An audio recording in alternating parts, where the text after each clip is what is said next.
तो hello everyone and welcome to write it. So today आज हम बात करेंगे हमारी RBI grade B game plan की सीरीज की, जहां पर हम उसका दूसरा स्ट्रैटेजी वीडियो हम लेकर आएंगे। यहां हम स्ट्रैटेजीज की बात कर रहे हैं। We are only talking about strategy. The first video we talked about current affairs. I hope you watch that video. If you have not, please watch it. It will help you strategise your current affairs. ठीक है, it's a very simple video, it's a short video, और आप बहुत जल्दी समझ जाएंगे कि आपको करंट अफेयर्स कैसे कवर करना है। आज हम बात करेंगे अपनी दूसरे वीडियो में, where will talk about descriptive writing.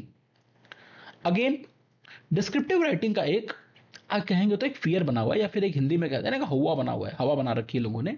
पर अगर मैं सच बताऊं अपने एग्जाम एक्सपीरियंस के हिसाब से, जितना मैंने एग्जाम्स दिया है, I have attempted civil services exams as well, and now when I started attempting regulatory exam, अगर मैं सच्ची बताऊं ना, तो अगर डिस्क्रिप्टिव राइटिंग एक बहुत ही ईजी, तो मैं नहीं बोलूंगा, but it's not as difficult as you guys feel.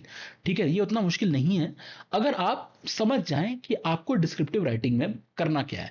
तो मैं आपको कुछ स्टेप्स यहां पर बताऊंगा। I will not beat around the bush, I just tell you simple steps so that you can improve your descriptive writing, और आपके मन में जो ये फियर फैक्टर है डिस्क्रिप्टिव राइटिंग को लेकर, एक एस्पिरेंट के मन में, खासकर बिगिनर्स के मन में जो होता है, वो इजिली निकल जाएगा। द फर्स्ट थिंग, पहली चीज जो आपको डिस्क्रिप्टिव राइटिंग के लिए समझनी है, और ये क्यों ऑब्जेक्टिव से डिफरेंट है। देखिए, ऑब्जेक्टिव में क्या होता है ना, अगर आपने कुछ पढ़ा, ठीक है, फॉर एग्जांपल आपने कुछ कंटेंट पढ़ा, उसके बेसिस पर आपको ऑब्जेक्टिव क्वेश्चन पूछे गए, 5 ऑप्शन रेगुलेटरी एग्जाम से आपको आते हैं।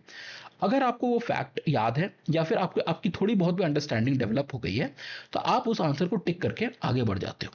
ठीक है, तो इसमें बात क्या होती है कि आपको पता है, आपने टिक किया और आप आगे बढ़ गए। ये वो ऑब्जेक्टिव। सब्जेक्टिव या फिर डिस्क्रिप्टिव थोड़ा डिफरेंट है। डिस्क्रिप्टिव में प्रॉब्लम क्या है कि जैसे मान लीजिए आपने कोई टॉपिक पढ़ा, ठीक है, अब उस टॉपिक के बारे में आपको 400 वर्ड या फिर 600 वर्ड में लिखना है। That is basically the challenge of descriptive. So what do you need here? The basic thing here is that you need to memorize points. Obviously you cannot remember all the things which you have studied. That is not possible. So you need to memorize points, and then you need to have knowledge or writing skill to elaborate them, so that you can reach the word limit within the stipulated time in the examination. So what students do not understand here is, or what students miss out on the fact that they read, most of the students read. Out of those students, most of the serious aspirants even understand the content well. But what aspirants do not do is they basically stop over here. उनको लगता है कि उनको content समझ में आ गया, तो उनका टॉपिक तैयार हो गया। No, that is not true. What is the next step, and most aspirants do not take that step is basically to memorize the content. वो याद नहीं करते, क्योंकि याद करने में एफर्ट लगता है। It's a boring process. You remember your school days where you need to memorize the content in order to answer descriptive questions. School के एग्जाम में भी हमारे 8 मार्क्स के 10 मार्क्स के क्वेश्चन हमें स्कूल में भी पूछे जाते थे। बोर्ड एग्जाम में भी हिस्ट्री में, ज्योग्राफी में, सिविक्स में, साइंस में, everywhere we need to answer 5 mark question और 8 मार्क क्वेश्चन और even 10 mark question. What we used to do in those exams, we used to remember some points, and then we had to elaborate on those points and give examples. आपको कुछ अलग नहीं करना. Even in competitive exams you need to do the same thing, even in descriptive writing also आपको वही काम करना है. यहाँ भी you just need to read, understand as I said before, and then memorize.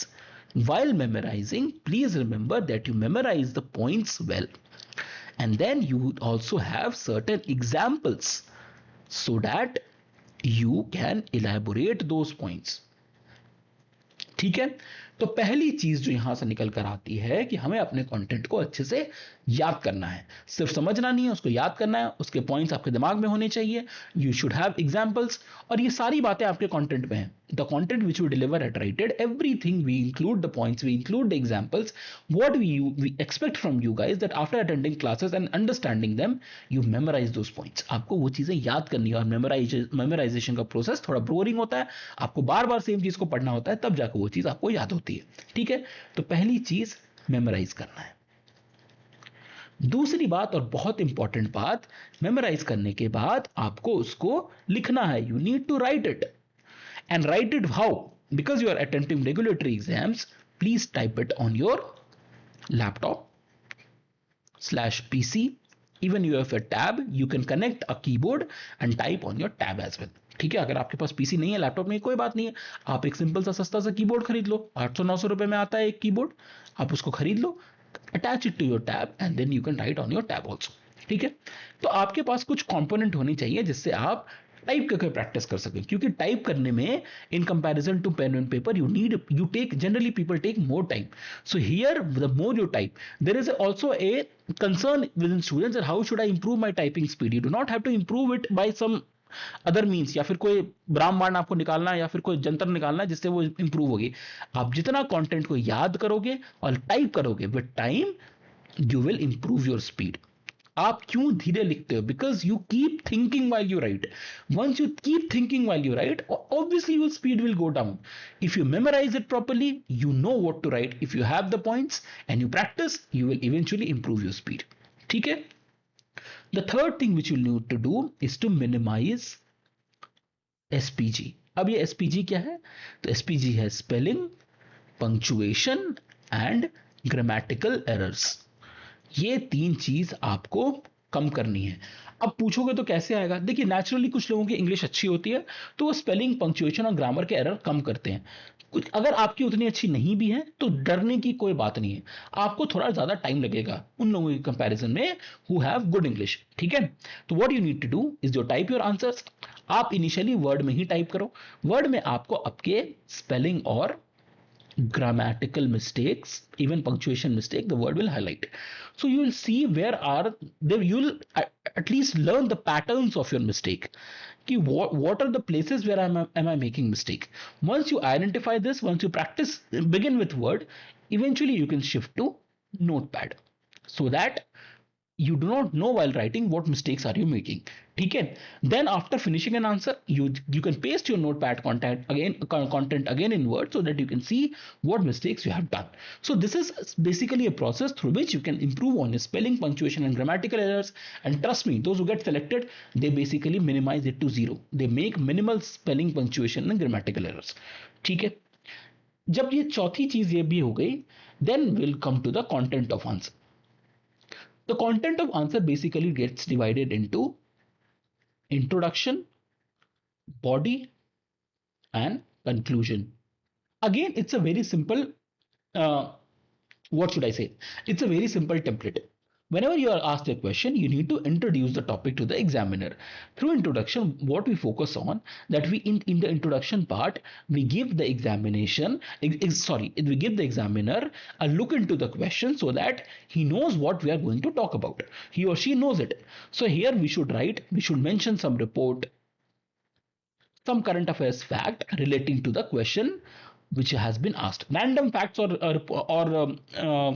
what should I say? Random references won't suffice. You should mention those references only which are relevant to the question or to the demand of question. Then there is body. Body is very simple. Suppose you have been asked to address two topics in the question. Just give two subheads. Simple, जो आपसे पूछा गया आप उस नाम से सबहेड बना दो और उसके अंदर अपने पॉइंट्स लिखो, उसके साथ साथ कुछ ना कुछ एग्जाम्पल दे दो. Simple. That is how we used to write in even in school also, and that is the same thing which you need to do here, nothing different. ठीक है, उसके बाद आता है आपका कंक्लूजन.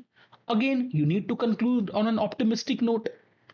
ठीक है, here also you can take help of some current affairs और reports, again which is relevant to the demand of the question.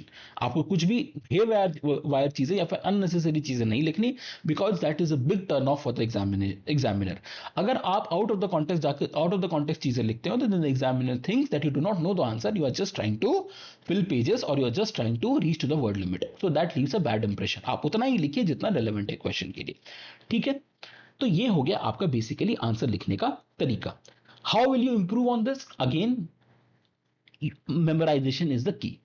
आपको जितना टॉपिक के बारे में चीजें याद हैं उतना अच्छा आप लिख पाओगे, उतना आप प्रैक्टिस करोगे. ठीक है, and eventually you will eliminate SPG, which is basically spelling, punctuation and grammatical errors, and then eventually you will write better answers or your content will also improve with time. तो इसमें आपको patient रहना है.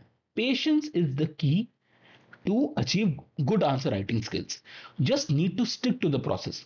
याद कीजिए, बार बार पढ़िए, type कीजिए, errors को मिनिमाइज कीजिए, धीरे धीरे धीरे करके you will be able to write good answers.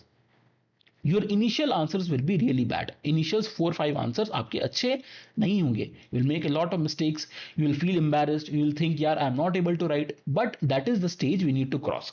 जब भी आप जिम जाते हो, the initial 2 months are extremely difficult if you have not done gym for a while. Why? Because your muscles are not ready for it. You feel cramped, you feel your muscles are always tired, you always feel fatigued, you always feel the pain. But once you get used to the process, that pain eventually reduces. So here also the inertia will be there in initial stages. Initial 1 month you will feel like that I am a worthless person, I am not able to write answer. But trust me, if you are able to sustain through this period, eventually you will start writing good answers. Okay, and again, write it. In our paid course, we'll be doing continuous evaluation of your answers as well. We'll tell you how to develop answer writing skills with live examples. I'll come up with a video where I'll take a question and I'll tell you how to basically write answer for that particular question also. I will try to come up with such video. ठीक है, तो हम वहां पर live question लेंगे और आपको answer लिखना सिखाएंगे अपने साथ, so that you can write or you can learn how to write a good answer. ठीक है, so this is basically what descriptive writing is all over. It is not a rocket science. याद कीजिए, practice कीजिए, and you will eventually do well in the examination. So that's it from my side. In our next topic, we'll come up with strategy of some other important component of your RBI grade A, RBI grade or grade B exam, whichever comes. So be ready, and if you're liking this series, please drop a like for us. Because we are working hard for you. We are trying to come up with a playlist so that आपको सारी strategy जो आपको exam के लिए relevant है वो आपको एक ही जगह मिल जाए. Okay, so thank you so much.